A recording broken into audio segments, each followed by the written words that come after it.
Dejamos mejor las preguntas para el final y así presentamos la última, que tiene algo que ver, que la va a presentar Federico García, y que trata sobre nuevos antivirales de acción directa frente al virus de la hepatitis C, prevalencia basal de sustituciones asociadas a menor tasa de respuesta viral sostenida.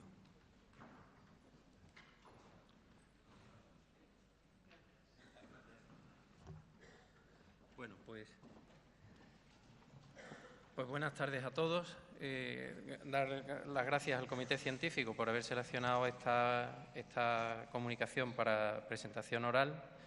Y bueno, yo en este tiempo lo que os vengo a contar es algo que está entroncado dentro de la cohorte de resistencias que os ha presentado la doctora Pérez anteriormente, y en el que dentro de esa cohorte tenemos un subestudio que lo que pretende es determinar el valor de las resistencias basales.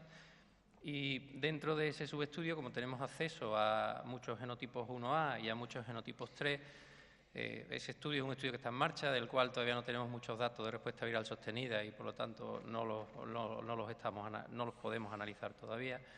Pero lo que sí tenemos es muchos genotipos 1A y muchos genotipos 3. Y como todos sabéis, parece que ya va a estar aquí Grazoprevir, Elbasvir y Sofosbuvir, Velpatasvir.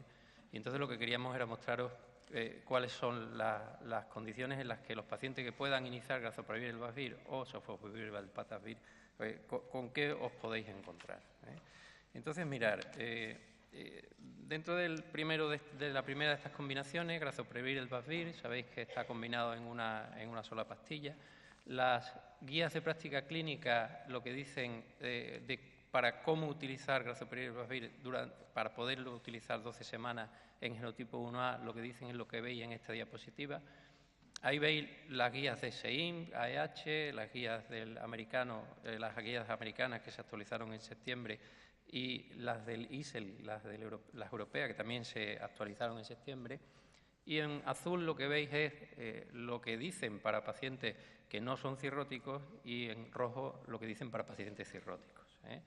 Entonces, las dos primeras tienen en cuenta las mutaciones asociadas a resistencia, las variantes asociadas a resistencia, porque tanto en SEIN-AEH, cuando hablan de factores desfavorables de respuesta, si miráis abajo de la diapositiva, dentro de esos factores desfavorables está la cirrosis, la presencia de redes basales y la experiencia previa con regímenes basados en interferón.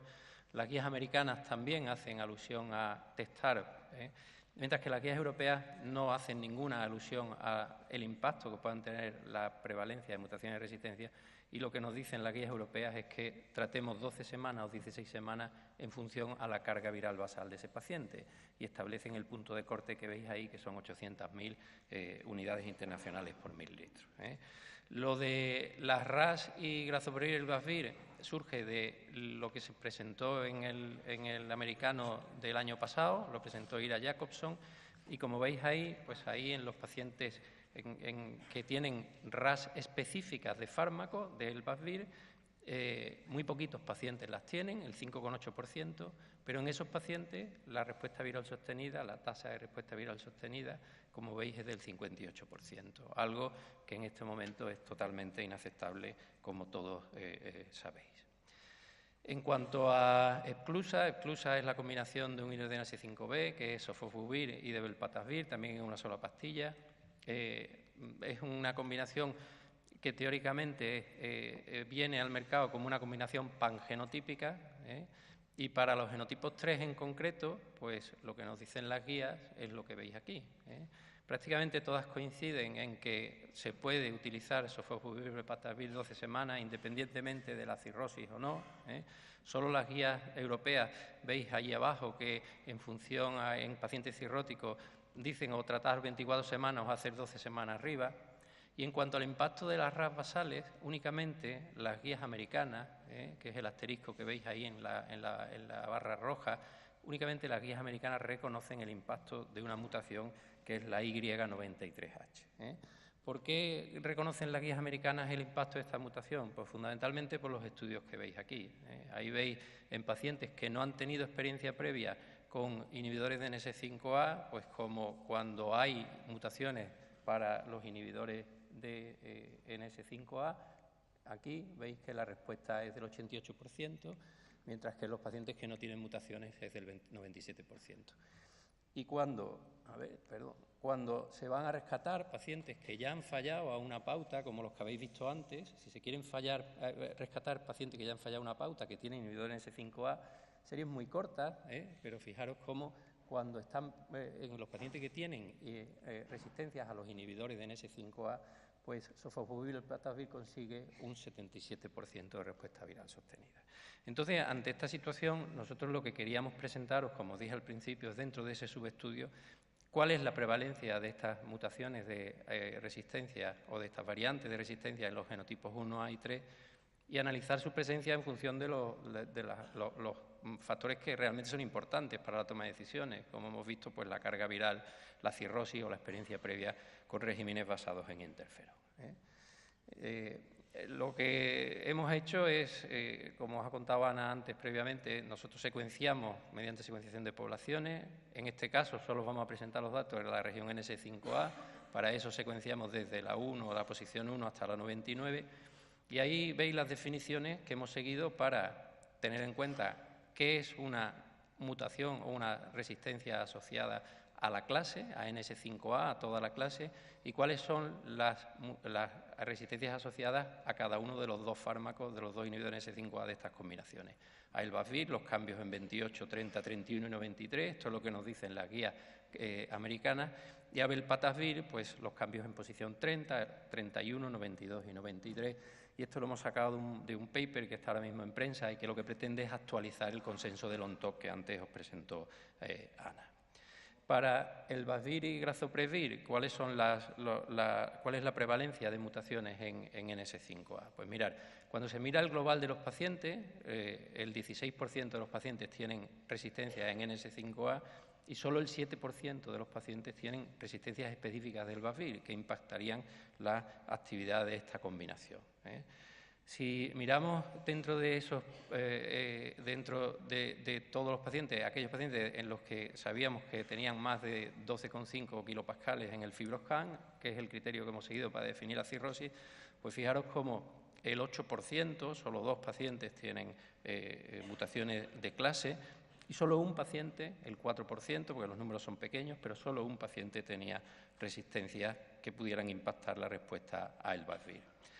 Si miramos los pacientes que han tenido experiencia previa con interferón, pues los números son los que veis en esta figura. El 20%, 4 pacientes tienen resistencia de clase y solo un paciente tiene resistencias asociadas a Elbasvir.